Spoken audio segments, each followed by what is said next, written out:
In 2015, when I was playing for New York, I broke my leg in a tackle in a game, and I had a few surgeries to put my leg back together. And during rehab, I was being really cranky and kind of snapping at people, and it was because I was losing sleep. I just stopped sleeping because every time I'd go to sleep, I was having a nightmare. I was dreaming about the moment that I went into the tackle that I broke my leg.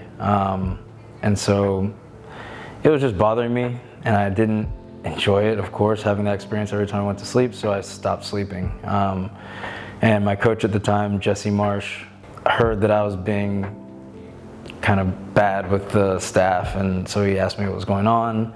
I told him about the dream, and he forced me to see a sports psychologist. And from the first moment I talked to the guy, and I told him, like, I don't believe in your profession. I think it's basically magic. Like, I think it's a hoax.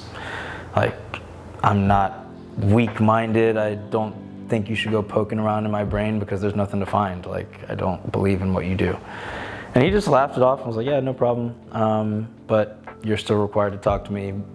I spoke with him, and he told me he wasn't going to try to help me or whatever. And so I just talked to him, and we got to know each other, and we spoke for about a week and a half, and it was great. He just seemed like a great guy, and at the end of it all, he kind of asked me, when was the last time you had the dream, by the way, just as a side note. And I started thinking back, and I hadn't had it in a long time. And it was something that was a regular part of my life at the time. Like, it had been 3 or 4 months that I was having this dream, 2 times a day, every day.